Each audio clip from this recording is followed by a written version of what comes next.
Welcome to the first official stream of Season 21 at Formula Racing League, and we're back with the effervescent Sunday Sprint Series. I'm Jack Prentice, and I, this season, will be your lead commentator for the season, with the departed Greg Wood now going on to race, and we wish him well in that. He's currently top of the AMP class, as you can see there.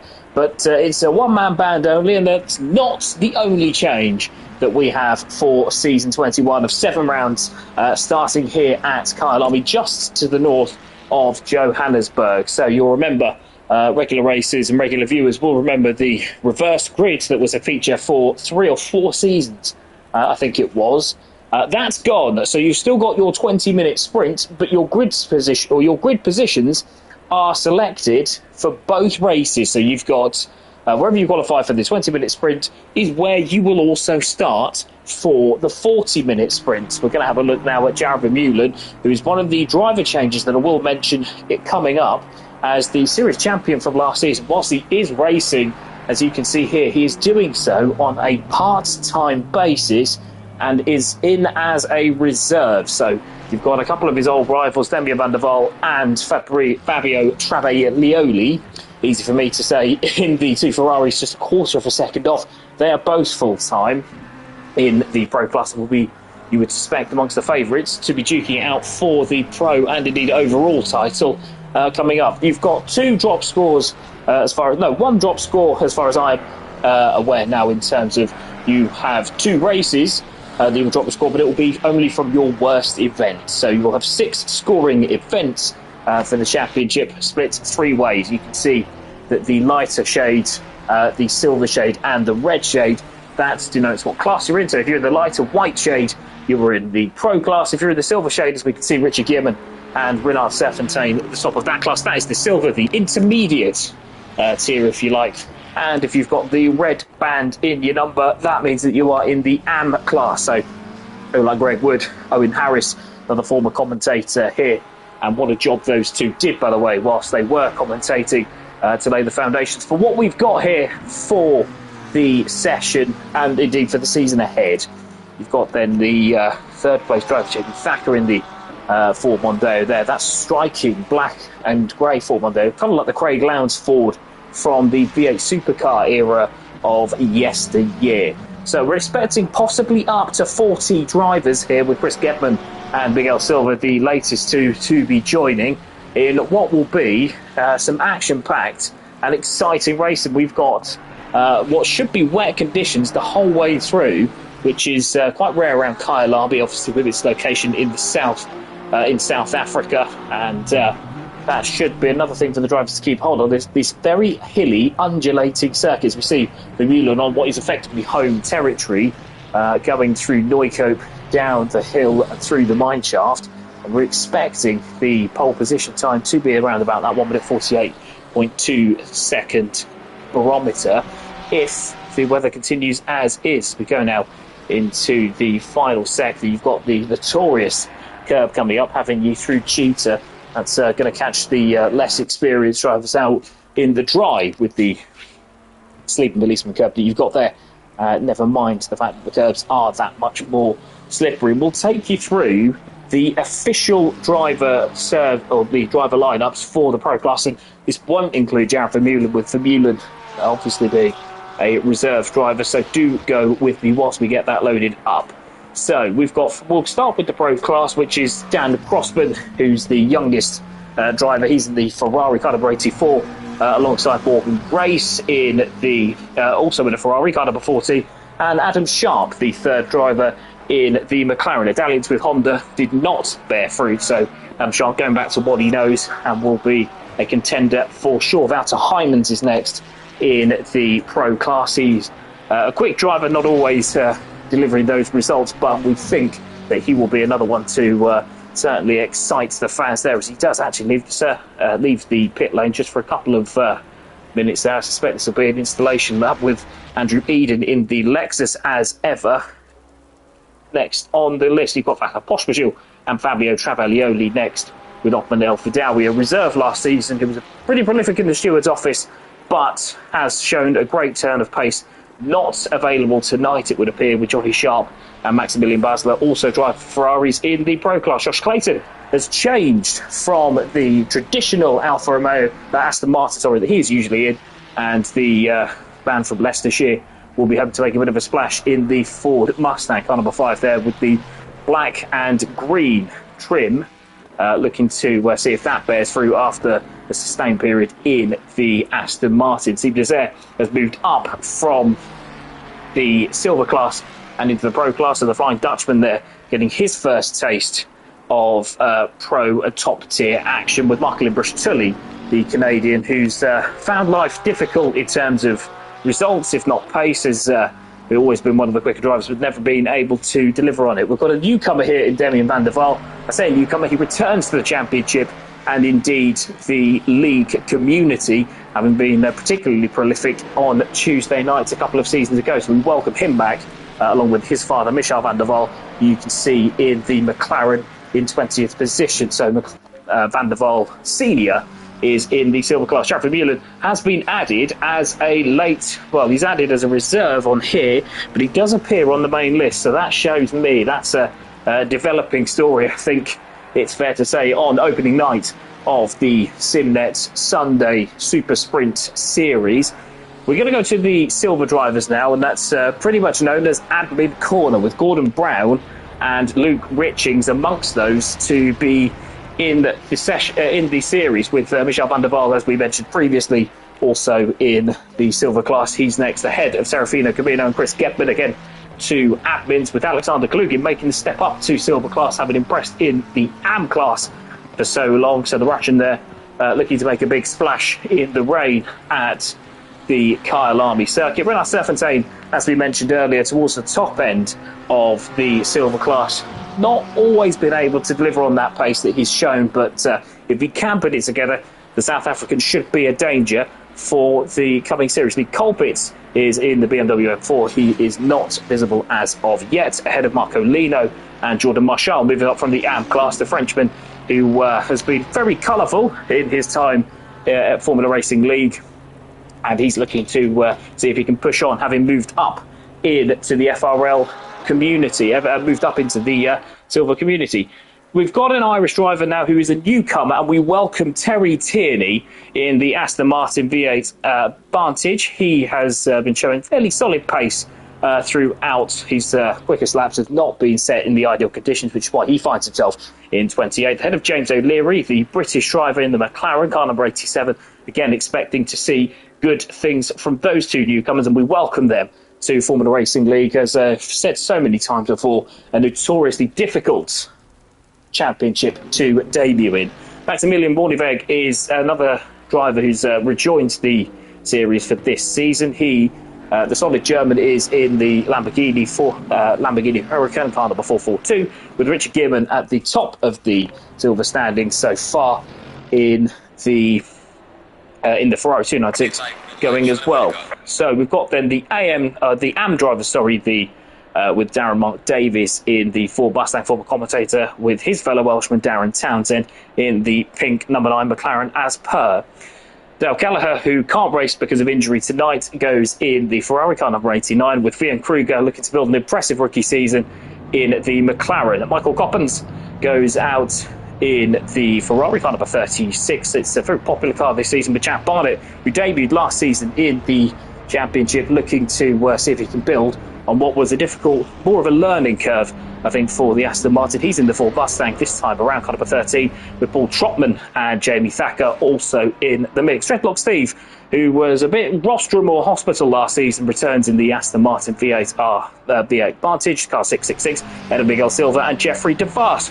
Greg Wood swaps commentary box for the cockpit. He will be in the Aston Martin V8 Vantage as per. Expect him to go rather well, given his Tuesday showings with Owen Harris and Jochen Verrett, ahead of Ryan Fegan, the AM permanent drivers. Easy for me to say.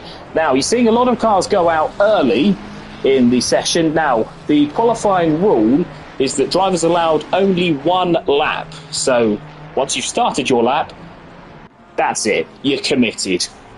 It's not something that the stewards take kindly to. If you do disobey, you have to have a pit lane start.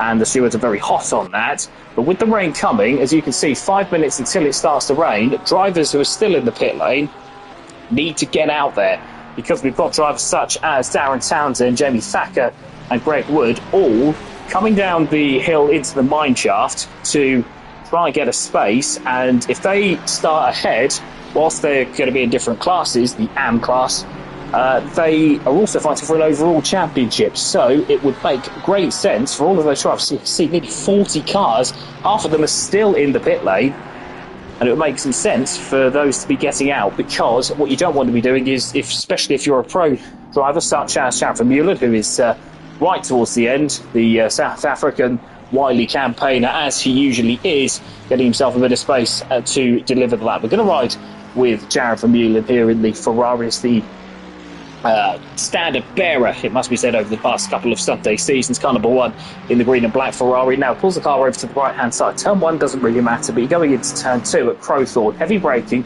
You can really brake quite late there and commit early to the apex. Have to leave a little bit on the exit because you don't want to tight turn 3, because that right hander will immediately lead you into turns 4 and 5 at Barbecue.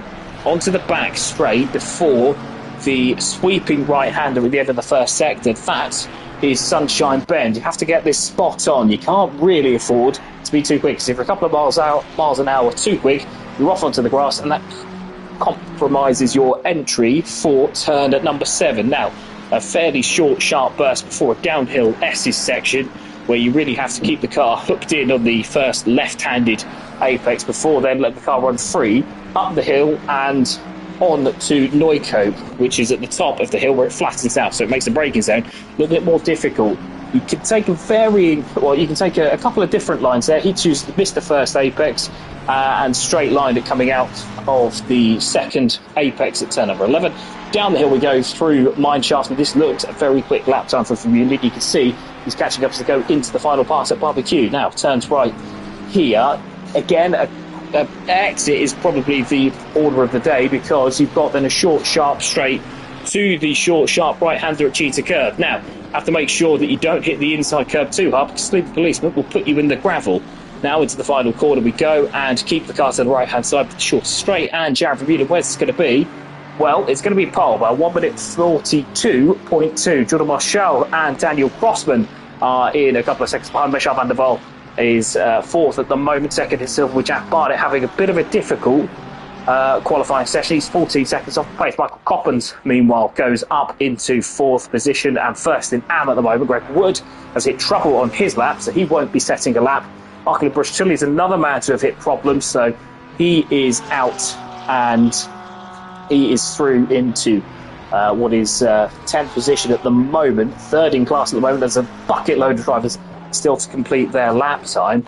So what have we got here? 5 minutes. I suspect this might actually be one of the more lesser announced changes. So we'll just double check and make sure that the one lap qualifying has gone out, although Vermeulen doesn't look like he's giving it everything, does he? Thomas Tierney goes up. That's an impressive lap time. Yes, so he is off, and that is his one attempt done. Thomas Tierney, impressive lap time for the Davidson Irishman. 1.4 seconds off the pace. That is pole in silver class, so we can be very impressed with that. Going to go now to Owen Harris, who is midway through his lap, the Team Sky McLaren, so he's got a bit of a moving target to aim for, because Ampole is currently 13th place. Michael Coppens, 2.8 seconds. That's attainable for Owen Harris. We'll go back to that shortly. Car number 13 is coming across the line. I think that is an in-lap, so we're going to go to car 37. That is Adam Sharp. After his downlinks with the Honda, what can he do?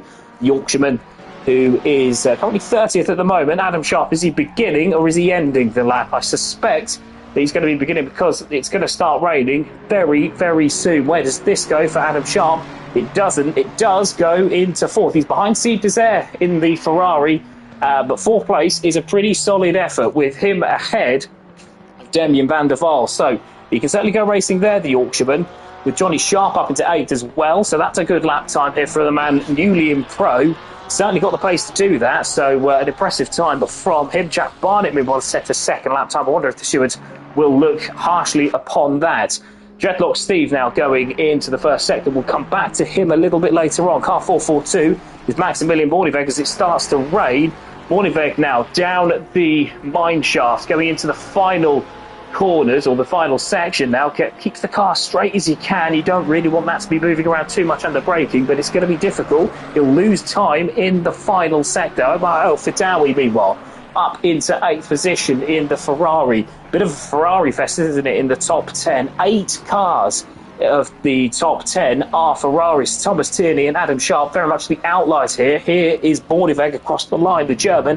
Where is he going to go? Currently 40th.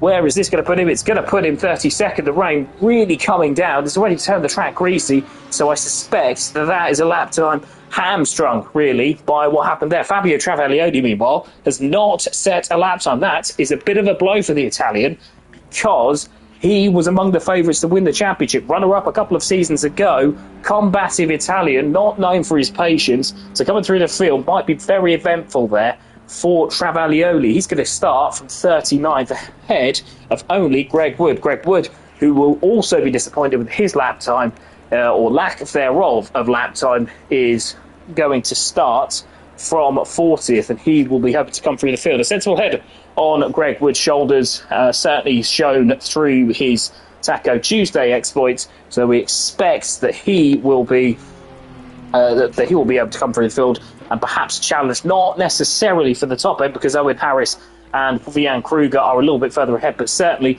get into the points, and if he can, it'll be a successful afternoon. So Brush-Tully's the only man out there trying to get some laps. I guess get some experience on that, but I don't know whether that's going to be allowed. He is coming into the pits now. I suspect that's his one extra lap that you have. Obviously, the in lap does not count towards your lap time total.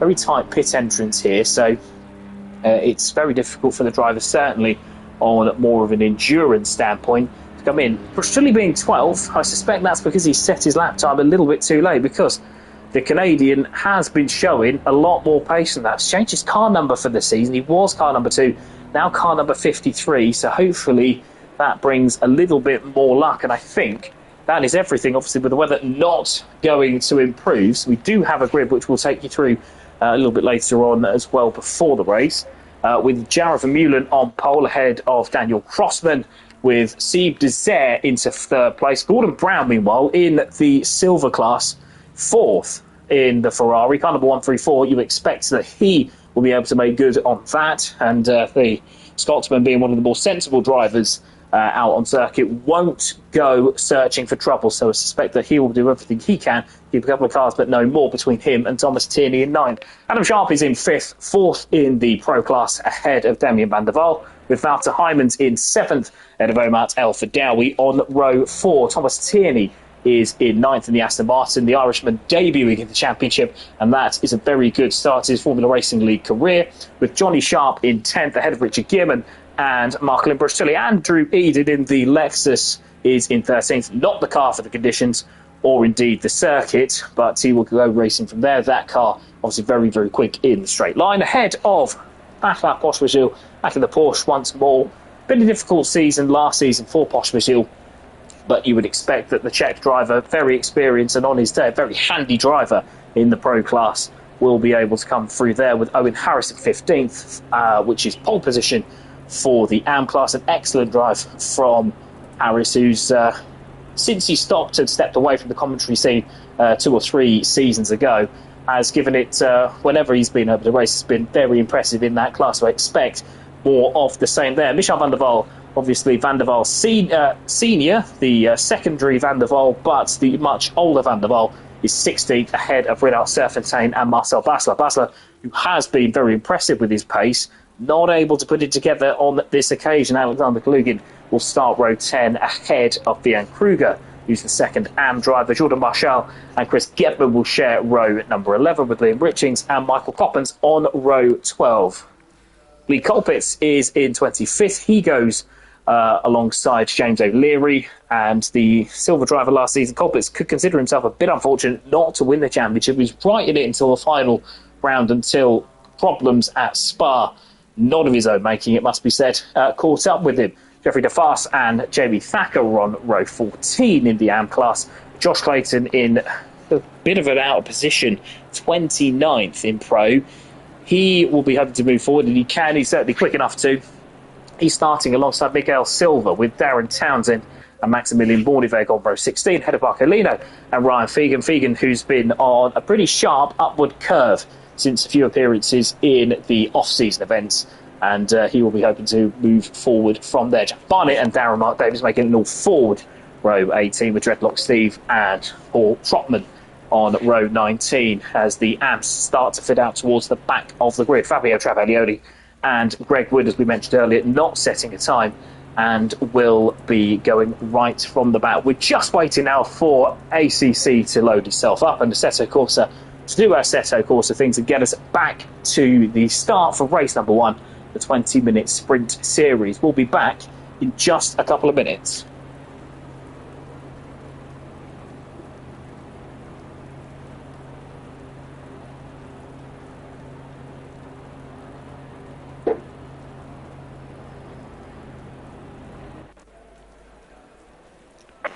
We have some wet conditions. Remember that curves are slippery and watch your braking distance.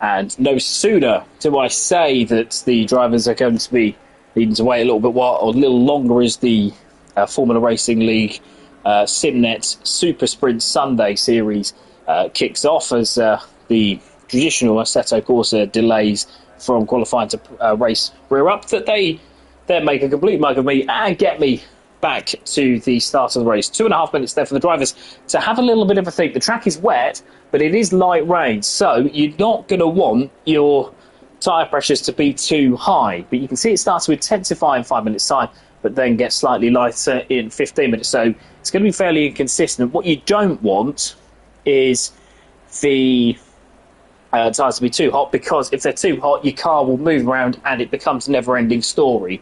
If your tyres are too cold, it's something that you can be a little bit more aggressive with, especially as there starts to be a bit of a dry line, especially as the cars start to clear the water. And 40 cars will do that, as Greg Wood has said that the reason he's towards the back is that the cheetah curb got him. Well, we said it would get somebody, but one of the more experienced drivers and one of the better drivers from an AM point of view, it unfortunately has claimed. El Kelleher, we do say thank you to you as well. And we've got someone supporting their husband there above the sky. Welcome for car number 23. Car number 23 being Jordan Marshall. And we wish you and he all the best. Thank you so much for coming to watch us and making it possible for us to do what we do.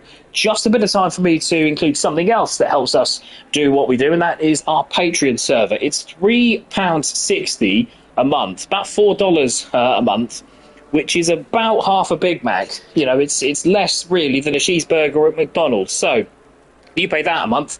Chris Gebman will do all sorts of designs for you if you so wish. You know, if you want to kit out your profile picture.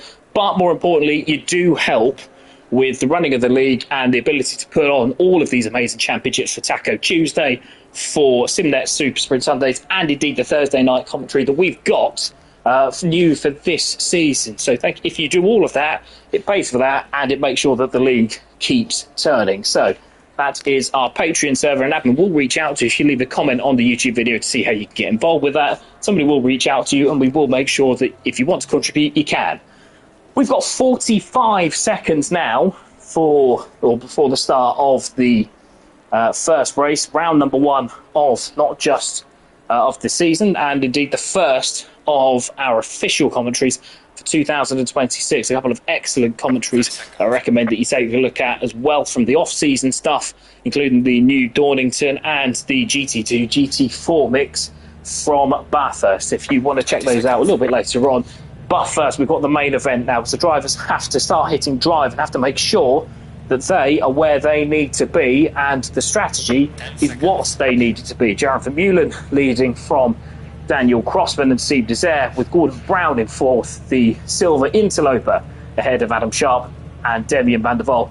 Hymans and El Vidauri at the back of that lead group as well in 7th and 8th, with Thomas Tierney. Again, an excellent debut for Thomas Tierney in the qualifier, the yellow and blue, almost Leeds United look to that Aston Martin with Johnny Sharp in 10th. So that's your top 10. As you can see, the track really is quite treacherous despite that light rain.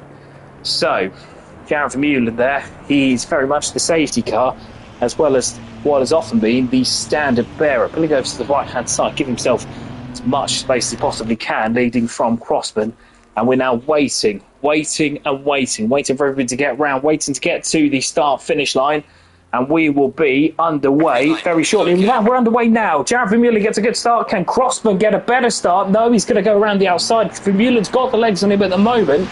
But Steve Desire and Gordon Brown, as well as Adam Sharp coming down the inside. Sharp now looking to see if he can get up into third position. He's cut off by Desire. Nothing wrong there at all. And I think he's been blocked off as Gordon Brown makes his way around. Damien van der Waal makes his way around as well in the Sky Ferrari, I think that is, as they all come through. But Jared Vermeulen leads, and leads away well from Daniel Crossman. Crossman, the youngest driver, but by no means the slowest driver on the grid, as you can see there in second position, trying to see if he can get a move done into Sunshine, but he can't. And Damien van der Waal has held on to third position. Adam Sharp has, I think, fallen backwards he goes.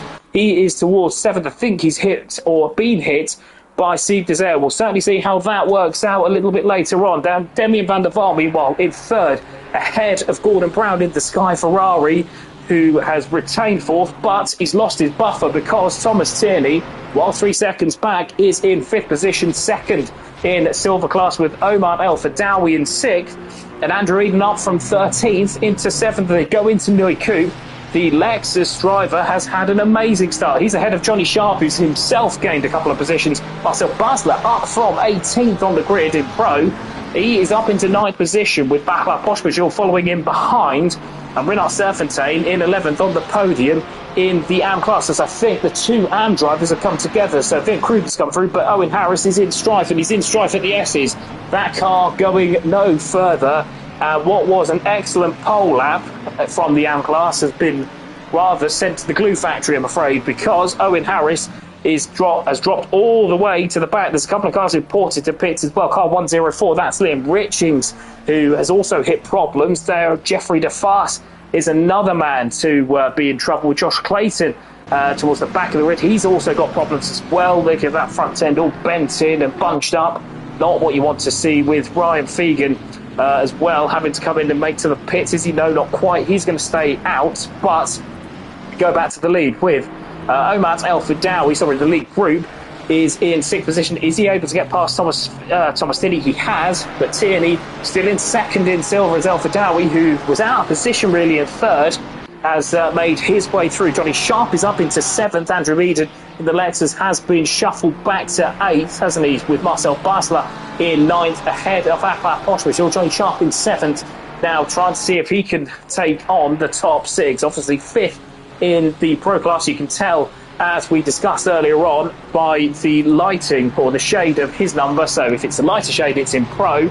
If it's the silver or grey shade, it is the silver class, the medium class. And if it's red, it is AM. Red is led by Jamie Thacker, who's got up. He was third, wasn't he, on the grid? He's ahead of Mikael Silva. Silva was 30th, wasn't he? Which was about 5th or 6th, certainly in the AM class. He certainly had a stonking race, the Luxembourg driver. Jamie Thacker third, not on the main grid, but third in AM. Bit of damage, I think, but that just looks like rubbing his racing there on the Mustang, and the Craig Lowndes inspired livery lives to fight another day. He's got, I think, Adam Sharp behind him. Miguel Silva has just been deposed by Adam Sharp. Sharp in 21st at the moment. Not what the Yorkshireman wanted, with him starting 5th overall and 4th in class. And he's now got a bit of work to do in that McLaren. It's a McLaren that he's very much at home in, but he's going to have to get his skates on. Now, Thomas Tierney obviously dropping back a couple of seconds nearly from El Fadawi. El Fadawi's not in his race, but he has got Johnny Sharp and Andrew Eden behind the Lexus. They're having to go offline in order to see where he's going. The side-by-side action, that's Basler versus Poshbajul. Poshbajul just about makes it through ahead of Bruschulli, as Basler actually having a look at the Lexus of Andrew Eden. Eden putting himself out of position when he went to the inside there. Bit of a tighter line, and now Basler, who's in the German-inspired livery, has some work to do, not only forwards but backwards, as Poshbajul tries to go around the outside. The Czech driver, can he fall back into place? Can. He's got ahead, or remains ahead of Marcelin Bruschulli. Bruschulli, though, very interested in the goings on ahead. If he can, as the Ferrari of Basler has spun. I think he just dropped it. There's a little bit of contact between him, Brusciulli, and Pospisil. Brusciulli's going to go to the inside, and Basler, I think, has dropped to 12th position. He's certainly behind 10th and 11th, Pospisil and Brusciulli. I think when our 7th time, Brusciulli now goes off. Further problems there for the Canadian. He's going to drop back 2 or 3 positions as well. This is great news for drivers like Bernard Serpentine going up into Newcoit, while he's not gained in many positions in class, he certainly is overall. I think, though, that he's going to have further problems with his stablemate, Wouter Heijmans. Heijmans there having a bit of a difficult start to the race, but he's back into 13th. Travaglioni, meanwhile, has made his way up into 13th overall, as I think the damage to Brusciulli's race is not terminal. He's only back 3 or 4 positions, but Basler, having dropped it, as I think Pospisil was probably the worst. Yeah, he was probably the big loser in that. Didn't see that on the camera because of the camera angle that we had, but Pospisil dropping all the way back to 17th, whereas Basler, who started it all off with dropping nothing malicious at all and certainly nothing penalisable, but unfortunately for Basler, or fortunately for Basler, he remains in 9th and he remains 7th overall. So this will give a bit of hope to drivers like Andrew Sharp, who's just gone onto the back of Jamie Thacker, whilst they are not in the class battles. I think Thacker has just let him go around the outside. A sensible driving all round, trying to avoid collisions. Now Sharp can see the rest of his class. He can see Desert, he can see Pospisil, and he can see Travaglioni if he looks hard enough. Meanwhile, towards the front, you have to say that Vermeulen hasn't gotten away, has he? He's back out. Well, he's just behind Luke Richings. Richings and Admin is a lap down, so out there trying to complete a few more laps because of the damage that he sustained. He's completely out of it. But Vermeulen there needs to get by, and needs to get by well. Obviously, he should have blue flag help if Richings, who is only a couple of tenths ahead, really, isn't he? You'd expect the Admin to be getting out of the way, but no, not at this moment in time, as Vermeulen now has to overtake offline and go down the inside there, as Richings there, understandably a bit frustrated, but not the most helpful to the race lead. Daniel Crossman, meanwhile, is looking backwards rather than forwards, as Demi van der Waal is just behind in the 3rd Ferrari of 6, all in the top 6. So van der Waal in 3rd position has designs on 2nd, and can he use Crossman's lack of age against him? Van der Waal a lot older than Crossman, but Crossman certainly one of the quicker drivers, a very raw driver, but a very quick driver nonetheless, as Omar Al-Fadawi has got past. He's got past Gordon Brown, has he? Thomas Tierney's dropped all the way back to 8th, but remains 2nd in class, as Gordon Brown leaves it all very sensible there, thank you very much. Johnny Sharp and Andrew Eden are about 3 seconds back, so nothing for the Scotsman to worry about as we get to halfway through the Simnet round number 1, the Simnet Super Sprint Sunday, racing at Kyalami. So we're already halfway through, nearly 12 minutes left to go, 8 minutes gone, so about 40% of the way through, and you have to say that Vermeulen is doing Vermeulen things. So you've got the Ferrari, the green, bright green Ferrari, starting to stretch away. Sometimes he'd do this where he'd just ease himself into the race, but you can see there that Crossman, while he's not going away, with Van der Waal all over the back of him, you have to say that Vermeulen is very much the favourite for the race. As Crossman goes slightly wide, so there's a bit of disconnection, trickery there, but they are going side by side between himself and Van der Waal. Van der Waal falls back in. I don't know whether there was any contact there, but the Dutchman reneges on a run down the mine shaft. Pretty sensible stuff. They've dropped nearly a second, so I do wonder if there is connection issues there at play, because certainly there are some drivers who are moving around just a little bit more, so we'll certainly see if there's any other issues there. Certainly nothing to do with the stream. The stream seems all okay, but Crossman and Van der Waal struggling a bit when it comes to connection. So Vermeulen now still 2.8 seconds across the line. Is he? No, that's going to grow to, yes, it's 2.8 seconds of Van der Waal dropping back a few tenths. I don't know whether that was the rubber band in force, with Omar Al-Fadawi in 4th. Gordon Brown still in 5th position ahead of Eden. Johnny Sharp, meanwhile, is in strife, is he? He's just coming down the mountain now, and well, he's not coming down the mountain, he's very much in the wall and out of the race. So the Ferrari there, having had an accident down the mine shaft, which happens. It's certainly one of the worst corners of the game to go off on, but Sharp there with plenty of damage, and unfortunately will be going no further. That does promote Thomas Tierney into 7th position ahead of Marcel Basler. Basler recovering from a poor qualifying by his standards. He's up into 8th position now, and the German in 6th position in class will be very satisfied with how the race panned out. With another man who will also be satisfied is Renat Serfontein, head of his stablemate Wouter Heijmans. Serfontein 3rd in silver and 9th overall, with Wouter Heijmans behind, who was coming for a little bit of criticism, but did also get shortlisted, as there is some issues there. Perfect timing, isn't it? Kirsten, the commentator for Renat Serfontein, we said that he was going to be happy with the race as it was, but not anymore, as Serfontein drops it at the S's, which has been very treacherous so far. A poor old Wouter Heijmans. There's further issues. Travaglioni's in strife, and there's a couple of Porsches getting together for good measure as well. Barclay Bristolli is not one of those, but I think it's Pospisil and Chris Getman. Chris Getman still trying to shake off the attentions of what looks to be Jordan Marshall. Now coming down the straight, Travaglioni is well off and into the weeds, and only now coming back onto the circuit alongside another stricken Ferrari in Serfontein. Serfontein, who had some issues as well, started that off really, didn't he? But further problems there for a couple of the Ferrari cohort. And for Travaglioni, it's not the return to Sunday racing that he wanted, and well, that was all a bit exciting, wasn't it? I think the car 777 is now in the pits. That is, well, it's Johnny Sharp is in after his issues earlier on. That's Owen Harris, obviously, with his further problems. Tom Tierney in the background going slightly wide. Travaglioni, though, is back to 25th. Now, that promotes Steve Desire and Adam Sharp up into 15th and 16th. So, the two pro drivers that are on a bit of a recovery drive, of course, Getman, who was sideways there, along with Marco Lino and Václav Pospisil. That all came to a bit of a head up the top at Neukoop. It's one of those that, because it's so narrow, any little bit of contact at the top where it flattens out can cause a bit of a chain reaction, because drivers have to go off and try and go offline and avoid. That's what's happened here as Marshall now under attack from Sharp. Now, Sharp, obviously in the pro class, won't want to do too much damage to the silver cars standing, but it's requires a bit of a dance to be done, because obviously no driver wants to get out of the way, but obviously with these being from different classes, you would expect that there may be a little bit more quarter given, as Sharp now goes up the hill. McLaren not the quickest, but Marshall runs sensibly, gets out of the way, and I think as allows Steve Desire is off, and into the weeds goes Chris Getman.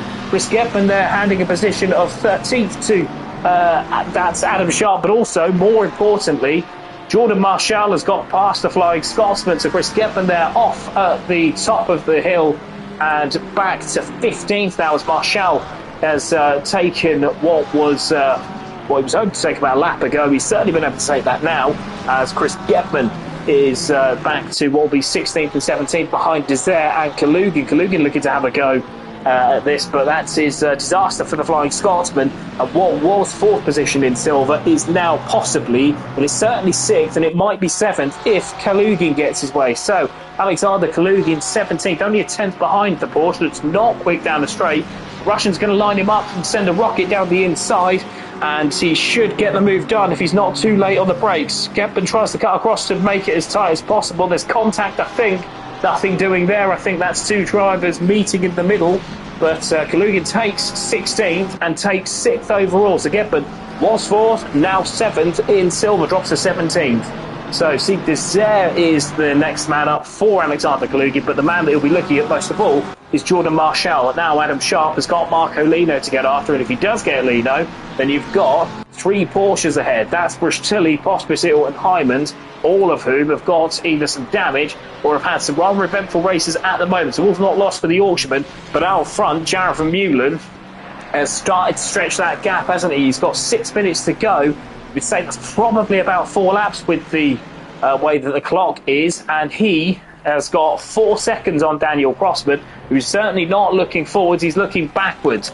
And that's Demian van der Waal on his return to the championship. Looks like he's going to make it a podium first time out. Omar Al Fidawi, meanwhile, the Italian in the Ferrari, is fourth, and he's keeping it rather sensible, having had a bit of an eventful start to his Formula Racing League career.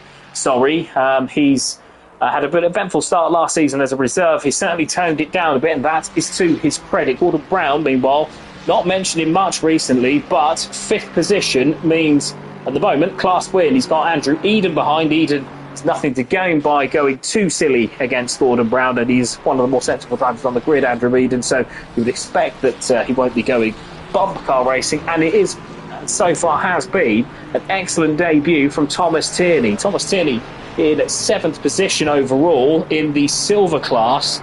He is in 2nd position, so podium on debut. Certainly nothing to be sniffed at. I was talking about how difficult this league is to debut in, as Jack Barnett found out last season. But he's taken it a bit like a duck to water, Thomas Tierney, so good on him for what has been a rather impressive return to form. You've got now Marcel certainly a rather impressive start to the championship, not return to form. Marcel Basler, meanwhile, is on about a return to form, driving with such pace in the last couple of seasons. He's been competing without the results to back it up. The Ferrari driver now currently 6th in standings. We go and see if we can find a battle. It's Greg Wood. I mentioned that he probably wasn't going to be coming through for the win in Am. Well, I was wrong there, wasn't I? The man who started last, 40th on the grid, having come a cropper at the cheetah curb and the sleeping policeman corner, now is all over the back of Jamie Thacker, and Greg Wood, formerly of this commentary parish, is now going to see if he can take the real estate that is first position. He's going around the outside there at Neuco. Can he cut back? That's Alexander Kalugin recovering, so he's had an attempt, I think, at Jordan Marshall and failed. The Russian who was dropped back, Chris Gebman, has gone up into 15th place as a result. There's been a couple of others fall by the wayside. Greg Wood, meanwhile, has a look down the inside. Does he? No, not quite. He's got Dreadlock Steve behind him as well. So this battle for the AM podium, really, it's the AM lead, 2nd place and 3rd place. They're all right together. Dreadlock Steve now having a go at Greg Wood, but Wood is looking as much forward as he is backwards. The Aston Martin, if he can get a good run on the Ford Mustang ahead, he might be able to get past, because the Mustang does look like it's got a little bit of damage, but nothing too bad. Now Wood gets in behind. He's a quarter of a second. He's in the slipstream, and I suspect if he's brave enough on the brakes, he might fancy a go. He does go to the inside, but brakes slightly earlier. Thacker brakes late, but is he going to go too wide? He is, and Wood, is he going to be able to get alongside? No, not quite, but he can stay just on the shoulder of the Mustang, but the Mustang is, by virtue of having the inside, able to crowd out the Aston Martin, and that is that, possibly until the Sunshine Bend coming up. Now the Aston certainly looks the quicker car, doesn't it? You've got Kalugin behind, having got past the head of Dreadlock Steve, so Kalugin, having recovered obviously from his off, is on the move again. But will he want to be getting involved in this? I don't think I would, to be honest. Not much to gain, but Wood now 17th overall, 2nd in the AM class, certainly fancies a win here. So Thacker has got to be on his, well, he's got to be on it. He's got to have his wits about him, hasn't he, the Ford Mustang driver, with Wood now climbing up the hill. And is he going to be able to pull off a move to the inside? It would favour the Aston Martin braking performance, and he does go down the inside. Further contact there, because Thacker, trying to cut back, I think has been hit by Kalugin. I said he wasn't trying to get involved. I got that wrong, didn't I? Because Wood is able to make good his escape. Jamie Thacker, meanwhile, it's disaster for the AM leader, or the former AM leader. He was doing so well, and through no fault of his own, his race is pretty much run. Darren Townsend, meanwhile, has taken up the mantle of 2nd place. That's because he's got past Dreadlock Steve, who was involved in that incident up at the top at Neucope. And you've got Richard Gearman ahead of Fabrizio Travaglioni. Travaglioni trying to work his way back through the field. It's going to be to no avail, really, because the closest car to him is 13th place Adam Sharp. He's not going to gain that many places in what will probably be 2 laps with the leader there, as Jared Vermeulen has gone off. Jared Vermeulen is off, and we've missed that for the lead, but Daniel Crossman, who was 2nd earlier on, and Jared Vermeulen proves that he is human. Pole position, but he's now in 3rd position after being 4 seconds clear at one point, only a couple of moments ago whilst we were watching the AM battle. Jared Vermeulen has gone off, and that's not something you usually say. So, Damien van der Waal is off as well. So, it's going to be Daniel Crossman. He's going to potentially take the victory here because Damien van der Waal, who was challenging going into the top of the hill, going up the top at Neukoop, is now off. And he is not quite, well, he's not going to be behind El Fidawi, so it's not going to ruin his race. But what was second is now third, and what was a chance at the win, that's gone because Vermeulen, let's say this touching wood, won't make the same mistake twice. Crossman now is going to have to do one more lap to get the win secured because we crossed the line with only 10 seconds to go. So Daniel Crossman is, well, he's got one lap really, and he's got thereabouts 2 minutes to hang on, and he's got to make sure that he doesn't make too many mistakes. Can't see any damage on Vermeulen's car, but Crossman has always been quite strong in the final sector, so him being, well, him getting a 10th on Vermeulen is not a total surprise. Van der Waal, meanwhile, looks like he's got plenty of damage, so he's got to bring that car home in third position. We're going to go back to the battle for fourth because Omar El Fidawi has been caught by Andrew Eden. Eden has got past Brown. I suspect Brown has waved him through, but he has got Eden. Well, he's got a bit of work to do, isn't he? But the Lexus, there's one car that can outpace anybody down the straight. It is the Lexus. So the Ferrari ahead, getting a bit of a slipstream from the Mercedes. Not quite sure who that is. You've got, I think that might be Fegan in the AM class. You've got Gordon Brown. It's going to take a fairly comfortable silver win after all the mayhem around him. Marcel Basler's in 7th. Marcelin Bruch-Tully has been deposed from 8th by Vaclav Boswell. We've just seen that come up as Wouter Heijmans has now completed the top 10. Plenty of drivers now in the pits, obviously through their various battles. Thomas Tierney's dropped to 11th, but sensible driving from the Irishman, new to the championship for this season. He's going to be second overall in the silver class and 11th overall, with Adam Sharp 10th in class and 12th overall, which represents a bit of a save really for the Auctionman, with him having been towards the back on lap number 1. We're going to go, I think we got a battle, I think, for 20th. No, that's class on class. Miguel Silva has been passed, I think, again by Alexander Kalugin. He's been in the wars, the Russian, with Lee Colpitts now, I think, a second behind Renat Serfontaine. There's more damage and dog ears than you can shake a stick at. But we go to the leaders. Daniel Crossman crosses the line to take an unlikely victory and an excellent victory. He made no mistakes, whereas those around him, including Jared Vermeulen, did make mistakes. He's second ahead of Damien van der Waal, with Omar El Fidawi holding on for fourth ahead of Andrew Eden. Gordon Brown is going to take an impressive silver win. That is pretty dominant from the Flying Scotsman. He takes 6th overall and a win in silver. Marcel Basler beats Vaclav Boswell to 7th. Marcelin Bruch-Tully is in 8th ahead of Wouter Heijmans. And we're going to give a cheer to Thomas Tierney, who finishes in 11th because he's second in the silver class. Adam Sharp finishes 12th ahead of Jordan Marshall in 13th. That's third and a podium in silver. So well done from the Frenchman, with Chris Gebman taking 4th when he was 7th earlier on following further collisions. So 14th for Chris Gebman, 4th overall. And Greg Wood takes the victory in the AM class, having started right at the very back. So the former commentator, turns out he's a pretty handy driver too. He's ahead of Dreadlock Steve in 2nd in AM and 16th overall. Richard Gilman in 17th.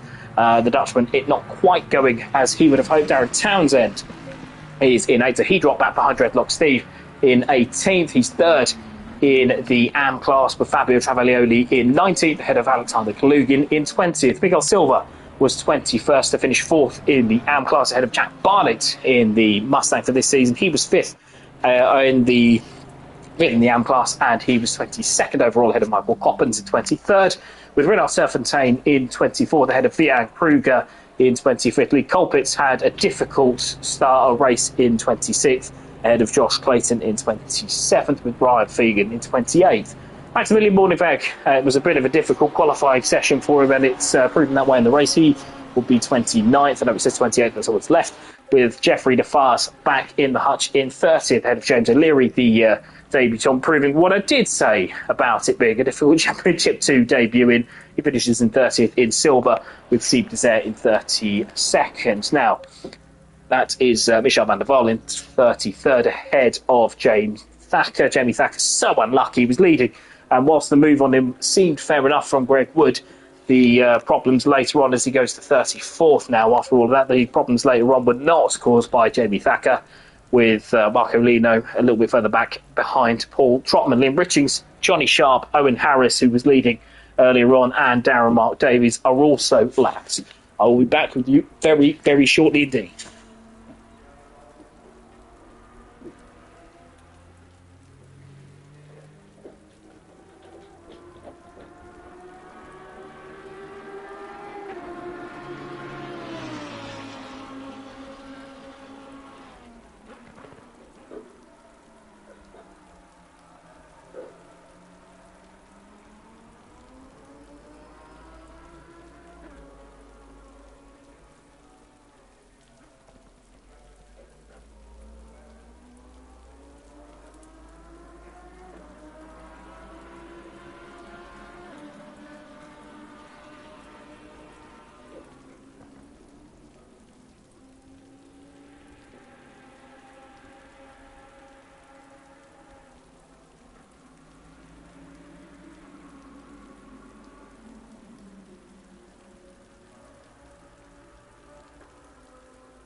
Welcome back to to the second race number 2. 3.5 minutes to go, and look at that rain.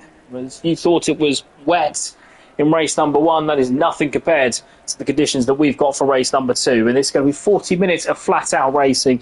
Certainly much less in the way of strategic concerns to be considered here in terms of what you do with these high pressures. You just got to keep them as perfect for heavy rain as you possibly can, because as it's not going to get much lighter. Now, as we mentioned earlier, that means there's no change in the race grid. So what was before, what used to be the case that you would have a full reverse grid for all drivers who completed up to 75% of the race 1 race distance. None of that now. What you've got is effectively the qualifying situation, the qualifying positions from the original qualifying session, which means there's no change, and that sets your position for both race number 1 and race number 2. So we're going to go through and just give you a little refresh of what that starting grid was. With Jared Vermeulen, who made such an uncharacteristic mistake there, didn't he, in race number 1. He will go from pole position, so he's got a chance to go and redress that balance. The South African, who is back with us after previously hinting that he might not be able to. He's racing full-time for the season, it would appear. Daniel Crossman, who won race number 1 After expertly judging the conditions, he will go from second on the grid, ahead of Steve Desert in third position and Gordon Brown in fourth, the first of the silver class. Gordon Brown will be going from fourth position. Adam Sharp is in fifth in the first of the non-Ferraris in the McLaren. He's shown the pace. If he can marry that up with a bit of luck, he should be good to go, ahead of Demian van der Waal in sixth. Wouter Heijmans is in seventh on the grid, ahead of Omat El Fidawi in eighth, whilst row 5 is Thomas Tierney in ninth and Johnny Sharp in 10th. Richard Gibbon starts row 6. He is 11th and 3rd in the silver class, ahead of Marcelin Bruchtulli, with Andrew Eden and Owen Harris, the first of the AMs, in 13th and 14th. Michel van der Waal is 15th, ahead of Renard Serfontaine in 16th, with Marcel Basler in 17th in the pro category. He'll be starting ahead of Vian Kruger. There's a couple of drivers who have not appeared, so Chris Gebman will start in 19th, ahead of Liam Richings in 20th. Michael Coppens goes from 21st, ahead of Lee Colpitts in 22nd in the orange BMW. James O'Leary is 23rd, ahead of Jeffrey Defarge in 24th, with Jamie Thacker starting from 25th in the AM class. He should be a threat for the win, certainly if his form from most of the first part of the race starts to stack up. He's ahead of Josh Clayton in 26th, with Miguel Silva in 27th, ahead of Darren Townsend in 28th. Maximilian Mornevego in 29th, ahead of Marco Lino in 30th, with Ryan Fegan 31st, and Jack Barnett in 32nd. Dreadlock Steve goes from 33rd, ahead of Paul Trotman, with Fabio Travaglioni in 35th, ahead of Greg Wood. Now, 3 or 4 drivers have dropped out and have started from the back. They are Darren Mark Davies and Jordan Marshall, with Alexander Kalugin starting from 39th, having been involved in earlier race-ending collisions. Now, what's going on here? Why is that change? I think we are going to be viewing the start of the race from a slightly different topic. So it's Jamie Thacker that we've ended up driving on. So we will go straight to the garage at this moment, or straight to the garage a little bit later on, and you're going to see the race start from the middle of the pack. So I do apologise for that. I don't quite know how that jumped, looped and happened. But we're now going through the first corner with a couple of drivers starting from the pit lane, and we're getting towards the start-finish line now. So we should be underway very, very quickly. And as you can see there, we are... Go, go, go. And that is still a good start from Jared Vermeulen. He looks like he's got the drop on Daniel Crossman. Crossman, though, slightly better than he was at the start of the last race in the slightly dry conditions. You can see Adam Sharp looking for a way through on the inside. I think Vermeulen's going to take it into turn 1, although he has got Crossman just on his shoulder, and he should now fall in. The Ferraris very close together, so I think it is going to be Vermeulen that wins out there. So Crossman's in second position, ahead of Steve Desert. Steve Desert making rather benefit of it than he did in race number 1, with Gordon Brown under pressure from Adam Sharp. There's a speeding ticket already for car number 41. Car number 41 is Fabio Travaglioni, so he started from the pit lane and he's going no further really. He's behind Maximilian Morneveg, who's dropped I think as well. He's quite far back, but Travaglioni already, it's over before it's even begun. Now, Adam Sharp is just ahead of Wouter Heijmans. He's glided before in the past, but Heijmans looking to be a bit more circumspect than he's previously been. Johnny Sharp is up into 8th place once again, so good start from the Englishman. He's ahead of Marcelin Bruchtulli, who has got ahead of Thomas Tierney and Andrew Eden. So Bruchtulli up into 9th position, the Canadian, making a very good start. Now, can the Porsche make the most of it? He's gone ahead a couple of silver drivers. Well, the Serfontain's dropped to 13th. Great start, though, for Owen Harris, who's gone lawn mowing, though, coming out of turn number 11, coming out of Neukoop. Is he going to be able to hang on to that? He is going to be able to hang on to the lead in the AM class, because he's got Vian Kruger just behind him, hasn't he? He's got Marcel Basler attacking Harris. Basler's slotted into 14th. There's a couple of drivers off, I think. That's Johnny Sharp, and that is Wouter Heijmans, who's gone off. So those two were 7th and 8th. I wonder if Heijmans has been hit by Sharp, because Sharp's front end did look a little bit bent in, but won't cast too many aspersions, because that's what the stewards are there for. Vermeulen, though, has already built a 1.5 second gap, so the South African a little bit happier in these conditions than he was in the dry conditions a little bit earlier on. Crossman is in second, ahead of Van der Waal. So Demian van der Waal has come through again to be third having started 6th position. So the Dutchman certainly want to watch on the opening laps. You've got Simnet now in 3rd position. The Dutchman now holding up Gordon Brown. Well, no, not really, that's a bit unkind.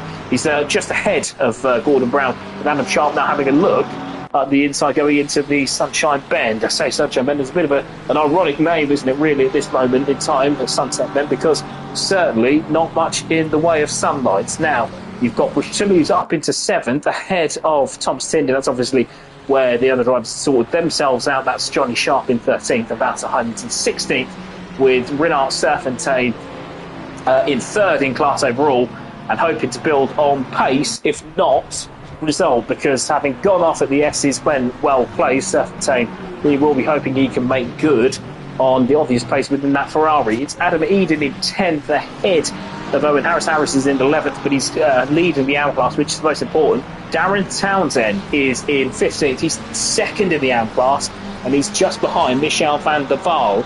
So Van der Waal Senior has got ahead of Townsend. Townsend, who has been a threat for the championship in the AM class in the last couple of seasons, and in the all-pink machine, the Pink Panther, as some may call it, he is certainly riding high. Standards think that's Johnny Sharp off again, so the turn number 12 and 13, and the mine shaft going into the final bend, not his friend at all. That is the Crocodile's corner, and it certainly proves to be a bit snappy for him going into the final complex. And so there's a couple of drivers that are already in the pit lane, so a few drivers have hit problems. Another man in strife is car number 87, I can see, and he's just got back going again. That might be car 187, that might be Jeffrey DeFast, with that front end looking certainly the worst for wear. Travaglioli, Kruger and Silva are all in the pits with Jamie Thacker.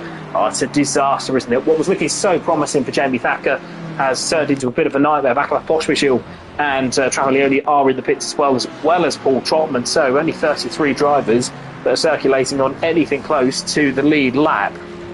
I'm going to go to the front because in 5 minutes, Vermeulen's done what he did in 15, thereabouts, in terms of building a gap. He's already 3.5 seconds clear of Daniel Crossman, and Demian van der Waal has designs on 2nd position, doesn't he? Because van der Waal, I think he thinks if he can get past Crossman, he can get after Vermeulen, who's a bit of a master in these conditions, but van der Waal certainly very quick on his day. So if van der Waal can depose Crossman, then I suspect that he'll be in business, certainly or possibly for a race win. Simnet, meanwhile, has held up Gordon Brown a little bit. Gordon Brown now certainly in the clutches of Marklin Bruchtully. So Bruchtully, combative Canadian, has come through in the Porsche as it catches up and go into the Crocodiles. He's ahead of Adam Sharp. Sharp dropping back to 7th. Certainly nowhere near as disastrous as it was in race number 1, but the Yorkshireman not having the pace that he thought he might have in that McLaren, certainly this time around.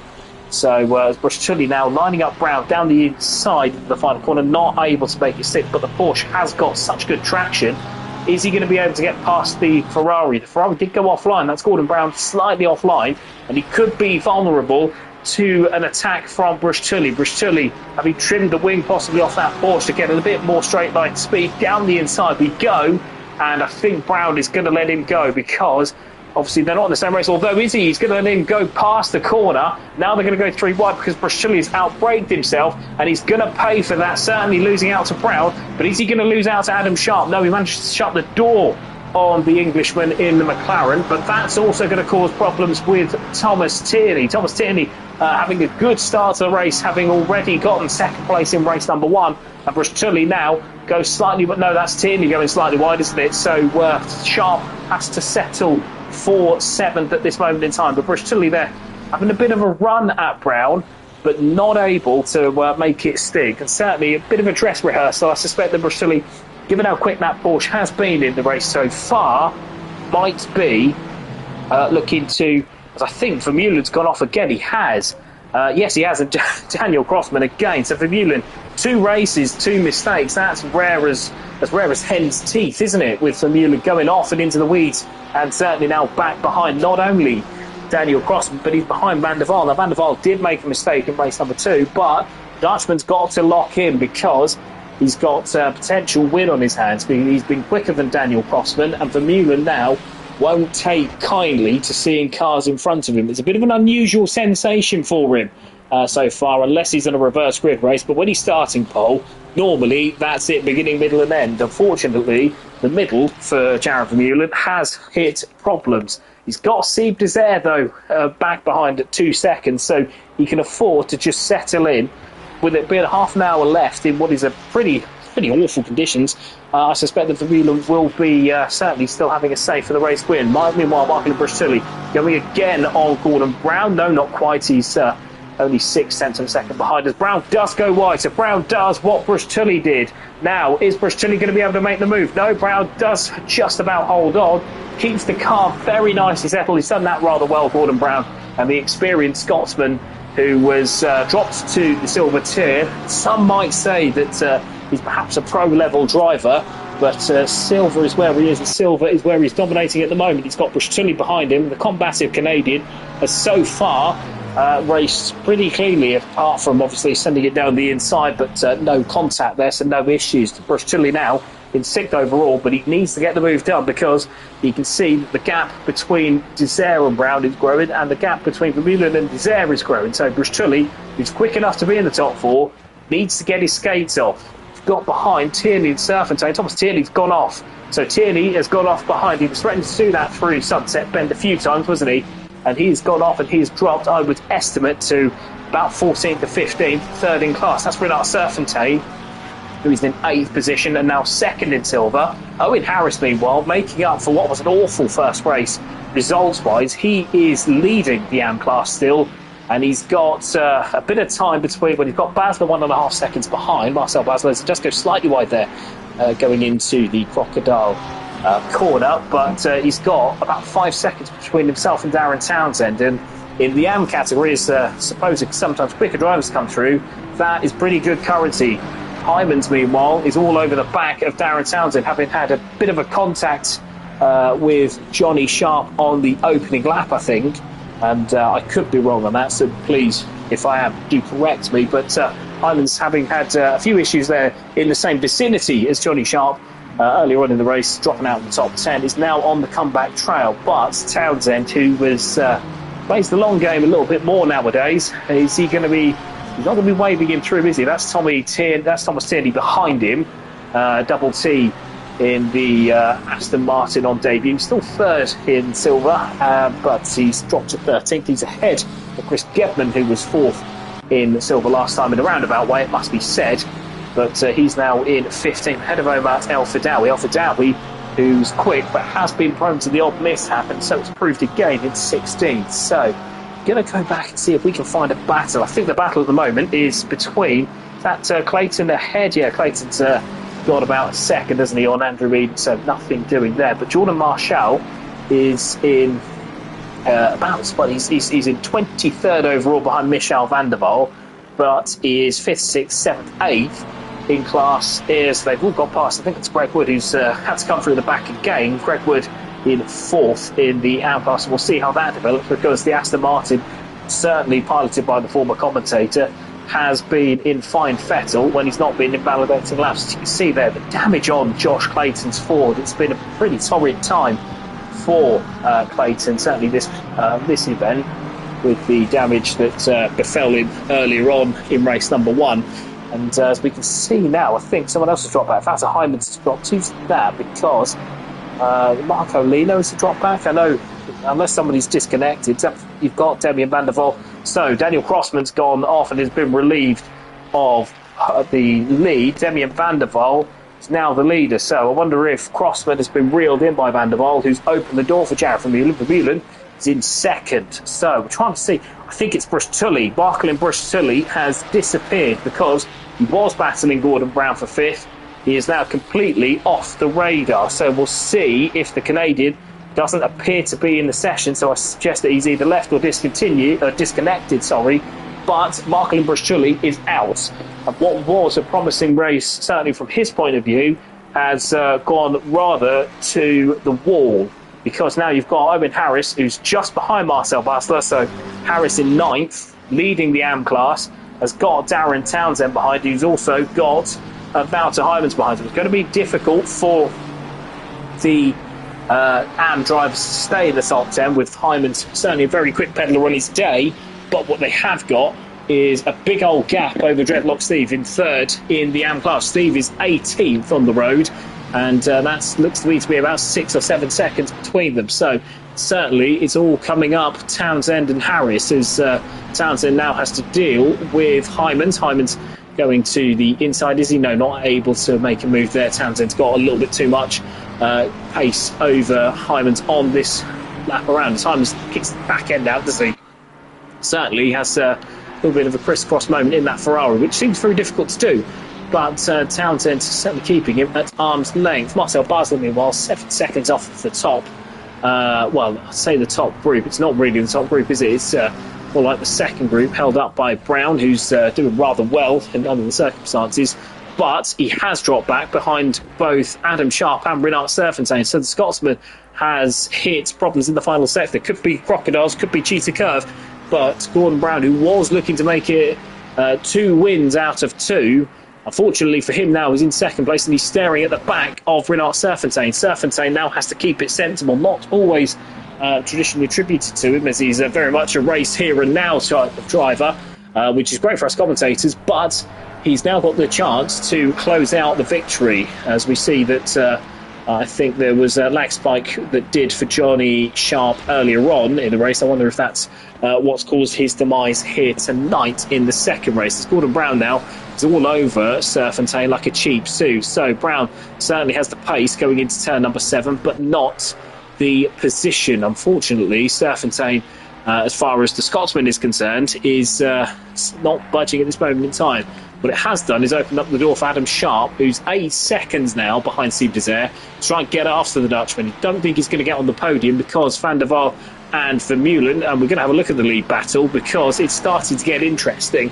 But Van der Waal and Vermeulen are too far ahead, as Jan Vermeulen, speaking of being too far ahead, goes ahead of Damian van der Waal. I think he's going to see position because there was contact there. That's very sporting from the South African driver, but that's let Daniel Crossman get all onto the back. There's certainly some damage on the Ferrari. He went down the inside, and I think he was just a little bit too long on the brakes. If he'd have got it even slightly shorter, I think he'd have not made the contact and he'd have certainly got through.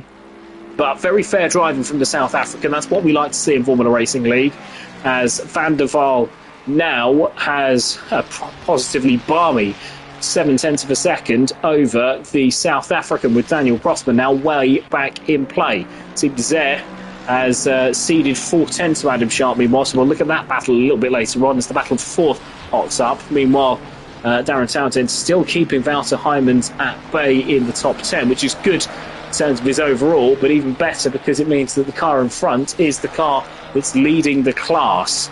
Going to go back and see Josh Clayton, meanwhile, is once again in the pits with damage. That is the 4 drivers race pretty much done. Dreadlock Steve is currently in 19th and 3rd in the AM class, ahead of Greg Wood in 4th, who's got a bit of a lonely 4th at the moment, 22nd overall, and Jeffrey DeFast in 5th in AM. So that's the top 5 in AM, with Thomas Tierney dropping to 3rd in silver, ahead of Kalugi, Gebb and Lino, who make up the top 6 there. We're going to go back to Vermeulen, who's not 7/10 behind Van der Waal anymore, is he? He's going to have a look, I think, going into Nieuwkoop. But I think Van der Waal goes slightly wider there, but I think he's going to hang on because he has got the slightly better line on exit. But they go down the hill and through the mine shaft, and I think Vermeulen might just have another go down the inside going into Crocodile. So flat out left-hander. Is Vermeulen going to be able to make it down the inside? No, not quite. Van der Waal brakes later, but brakes too late, doesn't he? Because he's gone slightly wide, and that opens the door for Jared Vermeulen, and Vermeulen takes it with aplomb. So Vermeulen, having gone off earlier when leading, twice in a row in fact, has now got the chance to go and finally claim victory, with Van der Waal having outbraked himself going into the Crocodile corner. Van der Waal now having to fight with Daniel Crossman for second, as I think that should be Jared Vermeulen away and gone. It hasn't always worked out that way, but Vermeulen going into turn number 2 at Crowthorne, slightly wide there, so the Ferrari neither Ferrari particularly happy in these conditions as the rain starts to absolutely fall down. As they're coming up to what I think is Andrew Eden in the Lexus. No, it's not quite. No, it's not Eden, is it? That must be Jamie Thacker, who gets out of the way rather dutifully. And good driving there from the AM driver, who has obviously suffered not only with the problems in race number 1 where he was looking to lead, but the race 2 where, again, from well placed, he's had further issues there. So a bit of a disastrous night for Jamie Thacker, who's done so well in terms of getting himself in position to win the AM race earlier on. It's all gone wrong since then, really, hasn't it? Meanwhile, speaking of the AM lead battle, we're going to go to Darren Townsend because he's got Owen Harris just in front. Owen Harris, who crashed out of the lead earlier on through his means or through others. He's got a bit of a problem, hasn't he? Because Darren Townsend is only half a second back. The 9th and 10th, which for an AM driver is pretty unheard of in a race such as this, where it's not a reverse grid race. But these two are more thinking about the fact that it's class lead, because Harris has got a bit of defending to do. He's half a second clear of Townsend, who's got, here on after the race, 21 minutes to make good on the obvious potential in that pink McLaren. But had a couple of issues in race number 1 that saw him finish in 3rd and P3. He's got the chance to make amends. That's Ryan Fegan there, I think, in the Mercedes, who's caused about as few problems as he could possibly have caused for the leader anyway, but he does cause problems for Darren Townsend, I think, as he comes into the pits. I think he's recovering, is he? Or is he? No, he's just a lap down, unfortunately, getting right in the way of Townsend. One of those things, I think, with the way that the course goes, you can't place too much blame at Fegan, because whilst some might say that he has to stop, unfortunately, he's still got his own race to do. But Townsend losing about a second behind the Irishman, and that allows Harris to get away just for the moment. Meanwhile, out front, Daniel Crossman has dropped back from Van der Waal, who's not making an impression on Jared Vermeulen at this moment in time. We'll keep an eye on that and see if Vermeulen has another whoops moment, because he's had a couple of those that you wouldn't normally associate. Speaking of, there's Vermeulen, not Vermeulen, there's Van der Waal, curb crambling and curb crawling all the way through the S's, and that's not going to do him any good. But he's not losing out too much to Crossman behind, who just fundamentally hasn't got the pace that he had in race number 1. So what was a leading position has been turned into 3rd position. Crossman there, but if he stays as consistent as he did, he's still got half a chance of finishing in that top 2, even if he is a bit more of an ever-distanced 3rd. Now you've got Steve Desert, who's only a couple of seconds back, isn't he, from Crossman? So Desert might fancy a run at 3rd position. He's got the pace over Adam Sharp. Adam Sharp struggling in that McLaren, although for his point of view, he's at least not in the Honda that beset him so many times last season with steering issues, handling issues. He's in 5th, a rather safe 5th, ahead of Renat Serfontaine. That was Desert lapping a driver there, so no dramas. I think that was one of the AM Ferraris, of which there are plenty of Ferraris if you look through the field.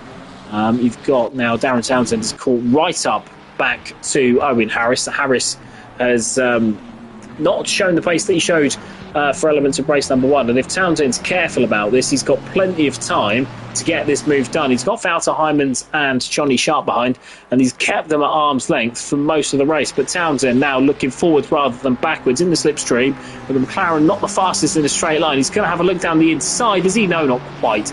Just a little peep rather than anything else. Although Harris does run wide, Townsend's now going to be side by side through turn number 3, going into turn 4. But Harris is the inside for the all-important middle right-hander, and that is that as far as this lap is concerned. Townsend remains in 10th and 2nd in the AM class. So Wouter Heijmans is just behind in 3rd. He's been he's displayed patience not seen before from the Dutchman, who's very much an all-action, do-it-now type racer in the fact that it's great for commentators, but can often lead him to have to charge through here. I think he was off not from his own fault on the first lap this time, but he's shown remarkable maturity compared to what has been seen previously. So there is a bit of personal growth there from Hal Heijmans, ahead of Sharp in 12th. Sharp looking a little bit bent in at the front, but not quite the same issues as was before with Thomas Tierney back. I think he's behind Omat El Fadawi. El Fadawi's got up into 13th, I think, but Tierney in 14th remains on the silver podium. So it would be a double silver podium as it stands at the moment, with Alexander Glugin now finally ahead of Chris Gebman. Chris Gebman dropping to 5th, but 16th overall will be fine for the silver driver. And the admin, who has got so much experience that he's seen everything all before, isn't he? I think Andrew Eden has dropped back, isn't he? He's dropped back to 18th. Marcolino is in 17th. He's 6th in class in the silver class. So Lino learning a new car. There should be fairly competitive once that gets going. Dreadlock Steve, meanwhile, 3rd in the Atten class.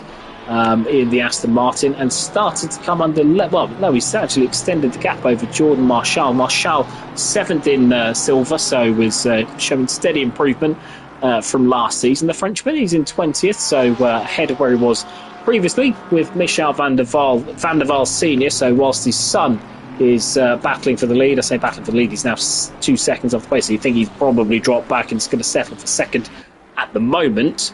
Van der Waal Senior is in 22nd and 8th in class, ahead of Richard Gearman, who's shown a lot more pace than this, so you can only assume that something has befallen the Dutchman in 23rd. Michael Coppens in 24th, and 5th in the AM class. Lee Colpitts in the BMW. It's not been the happiest of returns for him. The BMW, not the car of choice compared to the Ferraris, the McLarens, and even the Mercedes and Porsches, but Colpitts, as ever, making things work. He's 9th in class, but the more mature drivers, I would suspect that if there's any issues ahead, he will be there to capitalise. You've got James O'Leary, the debutant in the McLaren, and it's as I've said before, it's a really tough league to debut in. So while they're not all going to go like Thomas Tierney's in 3rd overall, 3rd in the class and 14th overall, having been 2nd in class earlier on, so we have to give a good word for James O'Leary, who's kept himself out of trouble so far in 26th, and deserves credit for continuing to get around, because it's not an easy league and certainly not an easy series to debut in. Meanwhile, Wouter Heijmans has got past Aaron Townsend, as has Johnny Sharp, so I wonder if Townsend, they're playing the long game there, but he has been overtaken by both Heijmans and Johnny Sharp across the line. So Heijmans now is going to go after Owen Harris. Harris has half a second ahead of Heijmans, with Sharp only 0.6 of a second further back there. Renat Serfontein, meanwhile, still retains the lead at the silver. We'll go back to that a little bit later on. As Sharp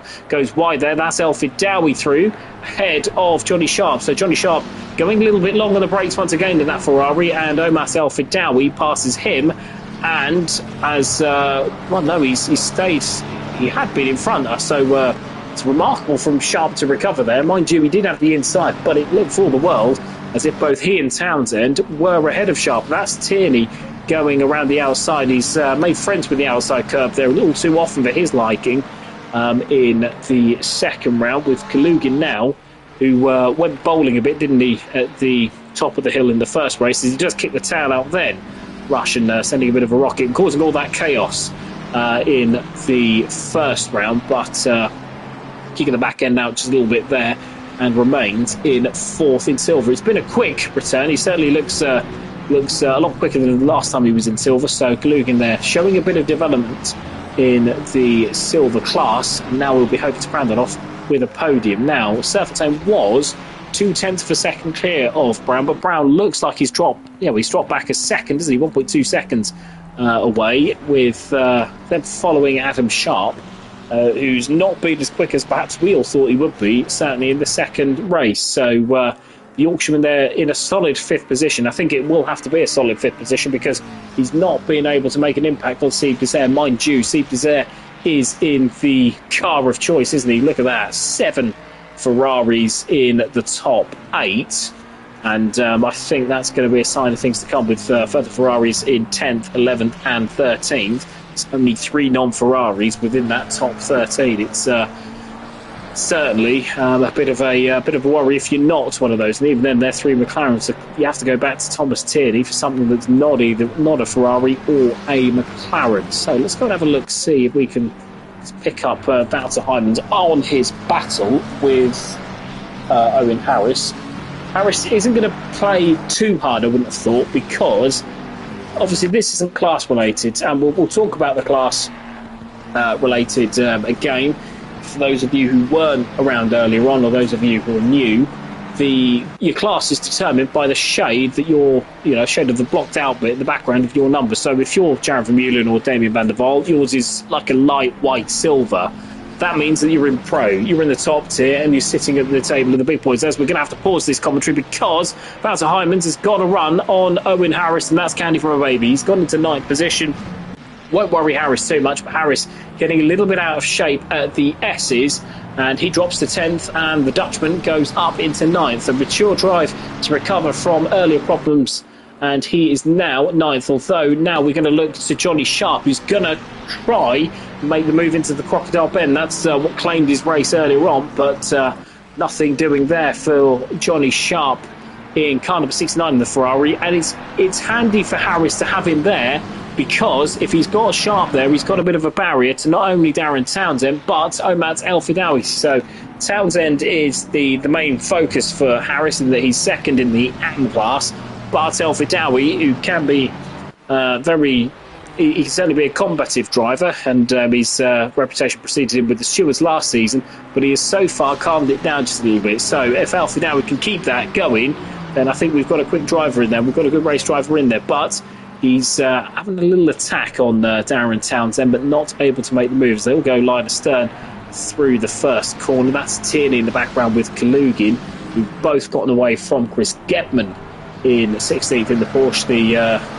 The elder statesman, one of the elder statesmen of the championship, Chris Getman, driving a solid, if unspectacular race, but keeping himself out of trouble, as he often seems to do. So we were talking about the classes a little bit earlier on. So if your number, like Vermeulen, like Van der Waal, and like Prosper, for example, is off goes Johnny Sharp, one of the pro drivers sitting at the top table, and he's walled it. He's nosed it into the wall. I think too much curb on the outside of the Sunset Bend, and that is game over for the Ferrari, pretty much. Look at the damage on the back of that car. Look at the damage on the front of that car. That's turning right and right only. And once again, Johnny Sharp ends his race in the pits, and that's disaster for the Englishman. It's also bad news for Owen Harris, because he's now not got that buffer between himself and Darren Townsend. As Omat El Fidawi still hasn't gone past Harris. Harris is 8/10 of a second now clear of Darren Townsend, and I think this one will run and run. Now, I will get my point out about the pros and the AMs and the silvers. If you're like Adam Sharp, who we're running on board with at this moment in time, if you've got a white or light background, that means you're in pro. That means that you're at the top tier, and you're one of the standard setters in terms of etiquette and pace in the pro class. If you're silver, like Renat Sterfontaine, who we've just switched to now, that means that you're in the medium class. So if you're thinking about it like Curry's, it's going from a Jalfrezi to a Madras. And if you're in the AM class, then you've more of a corner. But as we can see now, certainly much more spicier battle than a corner. Going down into the inside, that is Darren Townsend. Can he make the move? No, he can't. But what he can do is hit the back of Owen Harris. He's not waiting yet as Harris tries to get out of the way, and he's not waited. So I think the Welshman feels that that's not on him. Harris has lost the lead so far of the AM class, but Townsend there having knocked him out of the way. I think it's fair to say Harris is second overall, so it's not going to be, or second in class, so it's not going to be too bad for him, but obviously it's disappointing for him to lose the lead in that manner. It's also helped Alexander Kalugin get past Thomas Tierney, as Tierney had to scatter to avoid the stricken Harris, and Harris, who will not be happy at the way in which that was taken from him, is in 14th. He's got Chris Getman behind him with I think that's a Mustang there, who's a lap down, so no need to worry there. But Chris Getman in a 15th has got past and back ahead of Marco Linos. Marco Linos been off and in the wars. I think they were the other way around, weren't they? But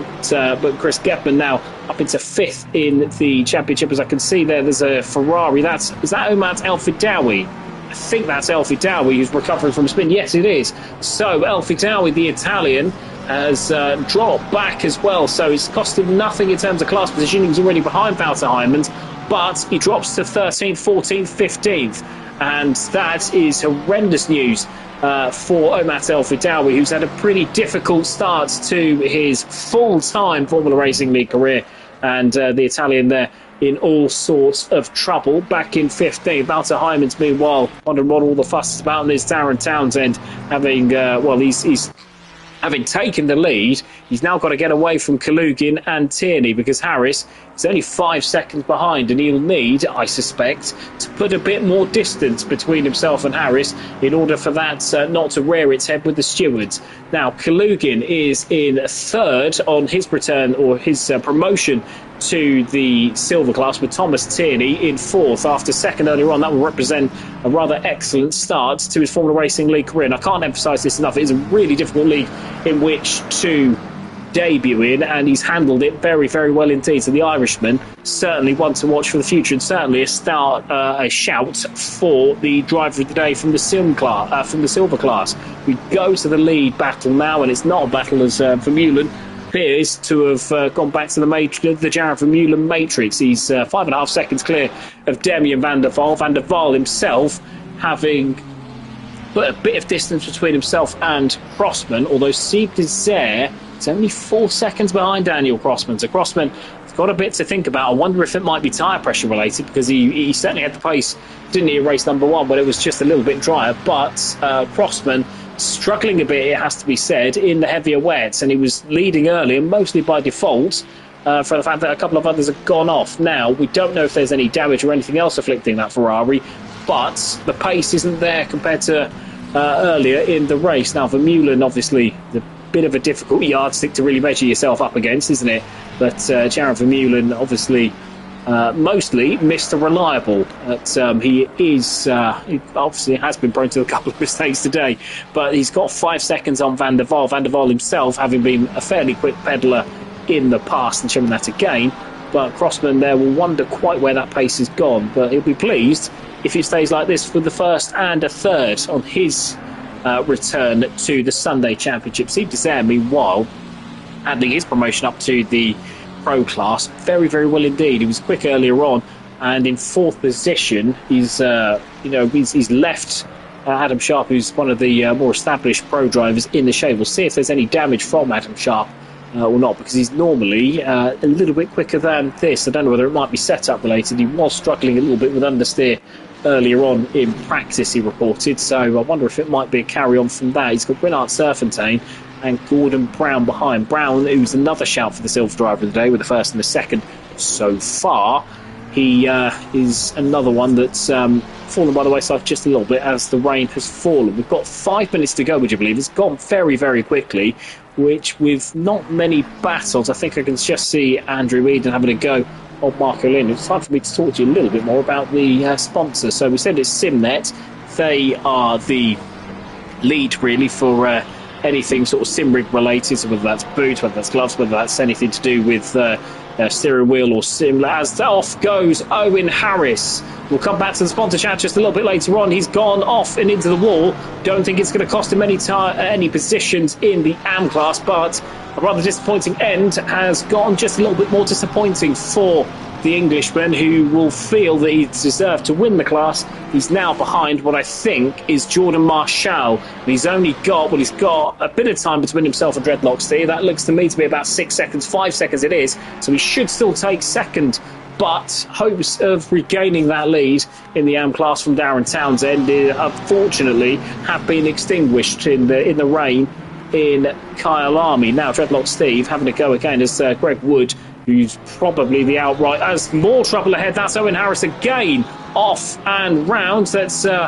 more misery there for the Englishman, but also Omar Al-Fidawi is again off and into the weeds as well. So Dreadlock Steve now moves up into second, and Owen Harris has dropped to third position. Disastrous lap for Owen Harris. He's been spun round twice. He's got a front bonnet that's up and in the air almost, and that is not what the McLaren driver wanted to see. Dreadlock Steve now moves into second, whereas he was Rostrum or Hospital, a little bit more consistent this time around from Dreadlock Steve in second in the AM class. But Owen Harris must wonder whether he's walked on crack or stepped on cracked and walked under ladders, because having led earlier in race number 1 in the AM class, having led earlier in race number 2 in the AM class, he's going to finish with damaged cars in both of them, and only most likely a third position. He's got his friend and colleague, really, Greg Wood, coming up behind him. I don't think he'll catch him quickly enough, but That is not Waters. Darren Townsend is now spun, and even more galling for Owen Harris because Townsend has been hit by Kalugin. So Kalugin, a bit of interclass battery there from the Russian, going down the inside into Neukow. Townsend's able to recover, and he's only down to 11, so he's lost his top 10 overall. But he's still got the lead of the AM class overall, so he's just behind Thomas Tierney. Now, if he keeps it sensible, as he nearly runs into the back of the Irishman, you don't want to be doing that, Darren. Townsend there actually also has gone off again because he's hit the inside curb at Cheetah Curve. He's now got to bring that car home. Calm yourself down, Darren, because you are in the lead of the AM class and you've got an absolute street between yourself and Dreadlock Steve. So, should be okay for him to win on the road. He's now got Chris Gebman behind. Gebman, not a man to be getting involved in any silly games with 2.5 minutes to go. So I think we should be fine there. Jared Vermeulen, meanwhile, has built a big old gap over Demian van der Waal with Daniel Crossman. Only a couple of tenths at the moment behind Demian van der Waal. I was about to call him Derian. That doesn't really work, does it? Demian van der Waal in second position. Must wonder what's happened there because he's 11.5 seconds back as Vermeulen is going to start his final lap in about 20 seconds. So as he goes through the final corner, is it going to be the final lap? I would have thought it would be. He doesn't really need to start another one, does he? So he's in the heavy rain. I think we should just about be on the final lap with Vermeulen now crossing the line with about 1 minute 43 to go. That's just about it in the dry race, isn't it? So, yeah, we're on the final lap now, and the South African Jared Vermeulen looks like he's going to right the wrong, but the battle for second looks to be hotting up all of a sudden. As Crossman, I say that, Crossman drops a couple of tenths further back behind Van der Waal, so whatever issues it was with the Dutchman, they do appear to have corrected themselves. So, slightly wide through turn number 2 at Crowthorne, but that's not going to be an issue. He's got Steve Desert a little bit further back. Desert not really in the running for the podium. His podium challenge has been extinguished just about. But it's still going to be a pretty impressive start as drive-through penalty for speeding the pit line. That's car number 23. That is Jordan Marshall. So the Frenchman, it all going wrong for the Frenchman there. He's got moral support from his wife as well. But unfortunately, for the Frenchman, it's not going his way in race number 2. He's out behind James O'Leary, and I think it's only going to be Maximilian Morley-Vega, who's had a torrid evening, that he finishes ahead of. So we go to the battle. It's closer than it perhaps was, but Van der Waal, I think, has got it covered. As he's 12 seconds back from Vermeulen, but he is just ahead of Daniel Crossman, who's not able to make his stick this time around, and it's going to have to be third for the young Brit. Now, as we do have a look at, I think Vermeulen's going to cross the line, so we're going to have a look at the leader and his crowning moment, as I think Owen Harris has dropped back behind, he still remains behind Dreadlock Steve, but we're not going to focus on that for the moment. We're going to focus on a return to winning ways for Jared Vermeulen. He's going to come across the line and take the checkered flag after 40 minutes of toil. South African comes back out on top, and normal service is resumed for Jared Vermeulen. He wins and takes the win ahead of Demian van der Waal with Daniel Crossman finishing third. So a first and a third for Daniel Crossman on his return to the championship. Excellent driving all round. Steve Desert takes an impressive fourth position. Then we have to wait a few seconds for Adam Sharp to come out of the final corner in the first of the non-Ferraris. He will take fifth in his McLaren, with Renard Serfontaine completing a class victory in the silver class ahead of Gordon Brown, who's got first and second to get his championship challenge off to the right start. Marcel Basler is going to come through to take sixth in the pro class and 8th overall, ahead of the recovering Wouter Heijmans in 7th and 9th respectively. Thomas Tierney is going to complete 2 podiums on debut. He was second earlier on. He's going to finish in third here with problems for Kalugin a little bit earlier on. So Tierney takes third position and 10th overall. Third in silver, 10th overall. That is a perfect way almost for the Irishman to start his Formula Racing League career. Darren Townsend will take the win on the road in the AM class. He finishes 11th ahead of Chris Gebman in 12th. The experienced Scotsman coming through into the top 12 ahead of Andrew Eden and Alexander Kaluga, the Russian in the wars, costing himself a podium with that contact with Townsend earlier on. Boccolino is in 15th ahead of Dreadlock Stevens, 16th and third in the second in the AM class. Omax Elfidowin will come across the line in 17th ahead of Greg Wood. So Owen Harris has hit further problems, and Greg Wood is pretty much a shoe-in for the driver of the day in the AM class. In 18th, Richard Gearman is in 19th ahead of Michal van der Vol, with Owen Harris in 4th. What was looking like a win in the AM class has ended in disappointing fashion. He's ahead of Michael Coppens and Lee Colpitts in 23rd ahead of Josh Clayton, who's going to be the last across the line, with James O'Leary, Jordan Marshall, Jack Barnett, Miguel Silva, Maximilian Mornifeg, Ryan Fegan and Darren Mark Davis among those to have been lapped or crashed, with Leanne Kruger and the luckless Jamie Thacker in 33rd overall. Now, we'll wait a little while for any potential interviews because you can see there Johnny Sharp, Jeffrey DeFast, Michael Imbrush, Tully, Paul Trotman, Liam Richings, Fabio Travaglioli and Vaclav Pospisil are the other non-finishers. We'll wait about 5 minutes for any potential interviews. It used to be last season. Regular viewers will remember that it was the Jared Vermeulen podcast, so we'll see if that comes to fruition again a little bit later on this in the broadcast. If it doesn't, then we'll sign off there, and I'll talk to you a little bit more about our sponsors, because what I was trying to say before I was really interrupted by an accident was that the sponsors tonight, and indeed for the past few seasons, has been Simnet. So if you want any kind of sim racing accessories, from boots, gloves, if you're into that sort of thing, or all the way through to the gear in terms of the sim rig, then Simnet is the place to go. As I said, it was formerly the Jared Vermeulen podcast. Here he comes. Doesn't disappoint. Jared, you proved that you were human, didn't you, in race number 1? Because you were winning and then you weren't, and that's a very rare thing to happen. So talk us through what happened in race number 1, first of all. Race number 1, it was coming up to some back markers, and 2 of them battling for position. So I tried to go around them, and then I touched the outside curb, so it just, spun me out. So, it's on me, right? That's on me. Like I called it in chat, that's a New Year's mistake. I haven't been driving for a couple of weeks, so that's on me. But it's okay. I still, luckily, I still finished second, so it's not the end of the world, and I had the fastest lap, so yeah. Do you feel that it's perhaps the kind of mistake that wouldn't have been punished last season? Do you think it's a bit tighter at the top of the pro class now? I think there were many factors in that race. I mean, people's pressures as well. I mean, mine were 53 psi. So I think everyone, was in between pressures. I think I made a big mistake, so that did hurt my pace. But I do think, yes. This race, it was closer. And obviously we didn't have Travioli because I think he had a bad qualifying. Yes. So he would have been up there as well. And I think he would have been closer. He would have punished me for both of my mistakes today. I will talk to you a little bit more about race number 2 shortly, but we have got the AM driver man of the moment, which is Greg Wood. Greg, you were quick in welcome to the commentary box once again. It's a pretty weird thing for me to be interviewing you, but we'll go with it because you were quick, obviously, in practice. You said that it was the cheetah curb that caught you out. When you're starting 40th, do you envisage that you're going to finish first in a 20-minute race in the class, and do you then envisage that you're going to get on the podium in the second race?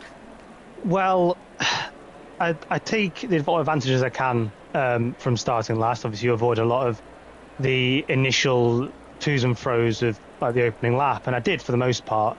Did get caught up in second corner collisions, but managed to carry on. In the first race, it just sort of came towards me. With the crash that happened in the first few corners, gave me a lot of easy positions, and then Thacker was really tough to chase down. I feel sorry for him.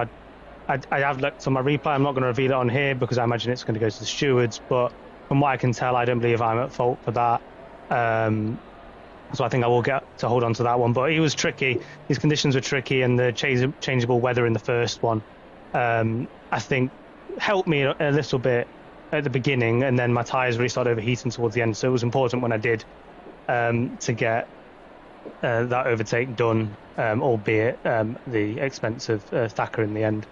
In the second race, I was well on for a win. I think if I just hadn't messed up qualifying once again, invalidated after taking Cheetah Curve a bit too hard. I did come through. Noticed a few people did spin off, have issues, but there did seem to be a good Silver and Ampac sort of cushioning and keeping Dreadlock Steve well away from me. And unfortunately, Harris obviously came to his own problems. I was in chat with him this evening, and he was experiencing some loss of gears. So, unfortunate for him that he couldn't hold on to that. I'm sure he would have come home with a win with all things permitting. Me and him are quite equal on pace.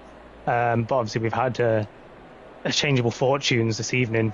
But yeah, I was really, really happy with the pace tonight. I mean, like I heard Jasmine say just then, I mean, pressures were all over the place. In the first race, my pressures were in the 34s. In the second race, I was in the 28s. Do you think when it's, and I'll throw this question to both of you, do you think when it's a little bit more greasy, obviously, when it's not quite as settled in terms of whether it's dry or wet, how much more difficult does it get to set up your car in terms of tyre temperatures and tyre pressures? For me, I always seem to manage to get my tyres pretty hot. I never really struggle. I think it's just driving style allows me to usually put in an extra, 0.5 of pressure in the way I drive. So I can set mine a little bit lower, and then that helps me keeping that. So I sort of manage my tyres around that. So I do have a bit of a playability, and then if it does start to dry up, I can drive accordingly. So it's not, as long as you've got a broad enough window to operate in, it can work. But obviously, if you're a bit inexperienced, maybe you're already too far out on your pressures, and obviously you're doubling down on what issues you have. I imagine someone like Jared has got a very wide operating window for these conditions. Yeah, you have to drive a bit differently when they go up to 33 psi. But overall, like I said, it was costing me probably half a second at that time max. It wasn't really a big deal. It wasn't like a make or break. Normally the pressures in those conditions, it's nice to have them correct. The car just behaves better. The higher you go, the rear starts to do some interesting things. And I think my last question is regarding the race 2 setup. Obviously, you've now got a lot less in terms of waiting time because of the lack of reverse grid. Tell me what the pros and cons are. Tell me how you guys both feel, obviously come from possibly different sides of the track, about it not being there. And tell me what differences it makes to how you plan for race number 2. I'll go first on that one. For me, I just use the same setup. Which, in hindsight, I maybe should have knocked down one click on the rear, because I still don't know what happened. Went into the fast left and right hand kink before the hairpin, and she just went round on me. Like, never happened in practice. So that was I think probably I had too much wing, too much.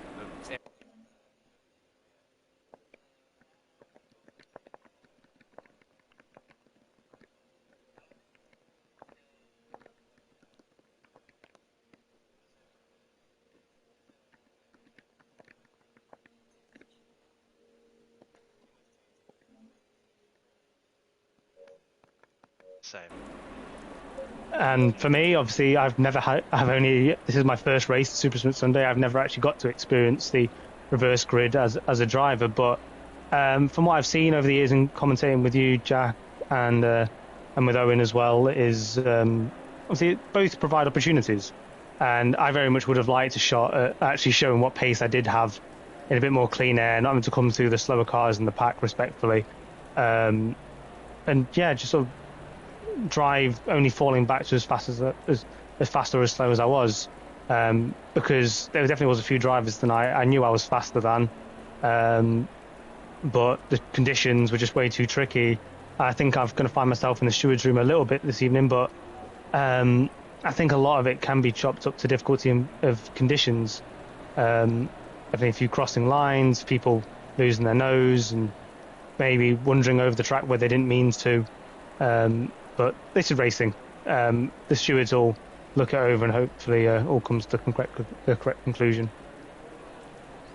Okay, well done to you too, and well done to all the other drivers that took part, because it's such a difficult set of conditions to judge. I think that's going to be time, lads, gentlemen. It's a bit of an early finish, obviously, with the lack of waiting around. I think we've taken half an hour off, so you can all get a little bit more, a little bit better sleep tonight. Well done once again. That is your winner from race number 2 in the Pro class, Jared Vermeulen, and a double podium, including a race win in the AM class, Greg Wood. Just enough time for me to say thank you so much for joining me. I've been Jack Prentice, and we will see you again next week for round number 2. Take care. Bye-bye.